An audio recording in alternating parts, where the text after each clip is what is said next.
Words from Las Vegas Mayor Goodman, who doesn't feel the statewide shutdown is necessary and feels the city and county should be reopened.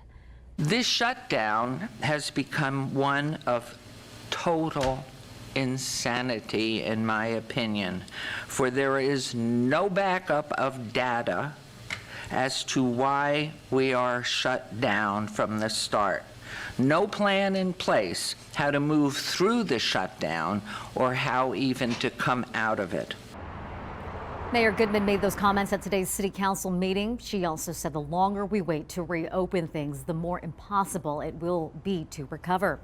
The governor says our state will not even be close to reopening anytime soon. That's definitely not welcome news to the more than 300,000 of you who have filed for unemployment in just the last 30 days. The number continues to grow even today.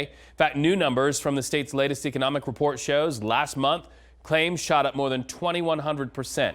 2,100% to the number of claims submitted in March of 2015.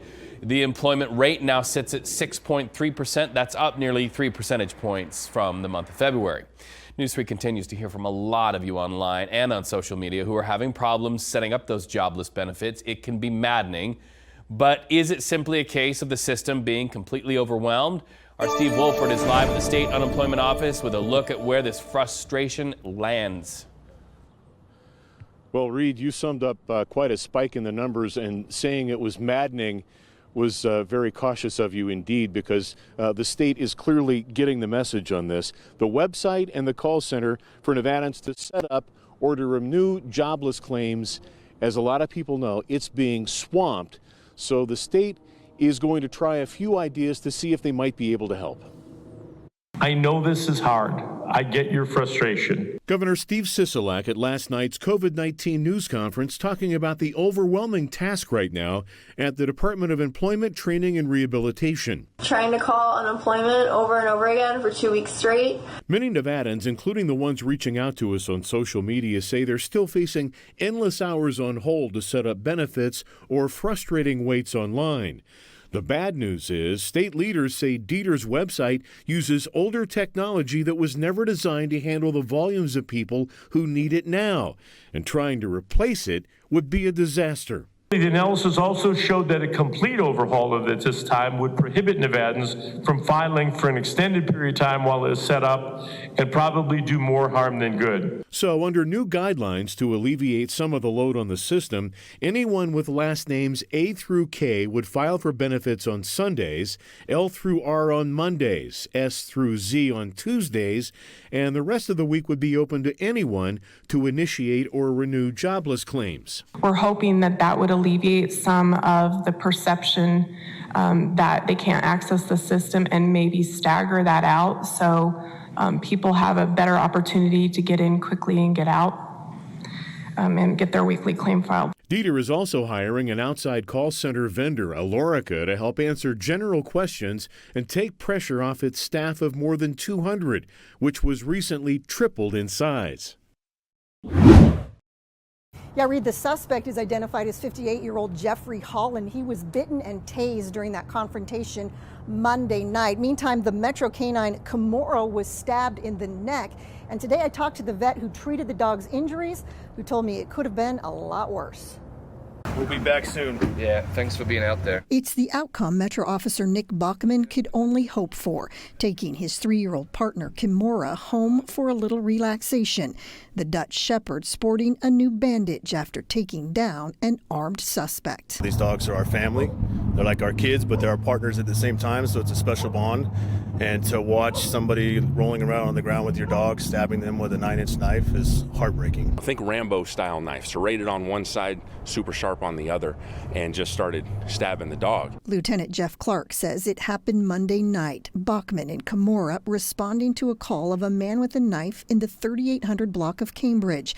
Police say as the suspect came at officers, Kimura went for him and the dog was stabbed.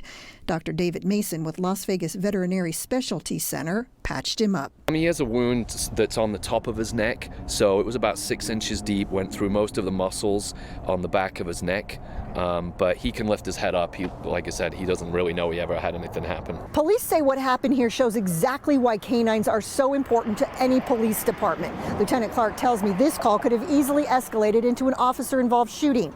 Instead, the dog he calls a warrior ended it. Because they were in such a close proximity to each other that those officers most likely could have been stabbed, and they would have probably had to use amount to deadly force on the suspect. And while injuries to Metro Police dogs are rare, they do happen. In October, Hunter, the canine, survived a stab wound after helping take a barricaded man into custody. And in 2016, Nikki became the last Metro dog to die in the line of duty, shot and killed during a confrontation with a suspect in the northwest part of town. As for Kimura, We didn't know how he was going to be. I didn't know if he's ever going to work again, or if we'd have to put him down, or if he was going to, pass away in the back of my truck. his prognosis is excellent, posing today with the veterinary staff that saved his life. It's like he'd go back to work today if we would let him. Really? Yeah, he looks great.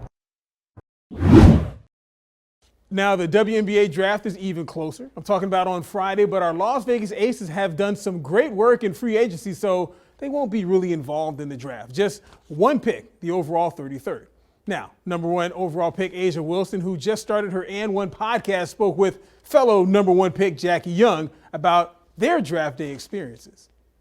I was so nervous. I was just pacing around throughout the day, just so sweaty. I don't know, I sweat when I'm nervous. And so just sitting at the table, my heart was beating so fast. And whenever they called my name, I was like, wow, did this really happen? I thought whenever I stood up, I might pass out because my heart was beating so fast. I was measuring my romper for the draft. I measured it as I was standing up and not sitting down. Ooh. So I'm leaning in the table, I'm leaning back because I'm like, oh my goodness, because it was connected to a choker, like a neck strap.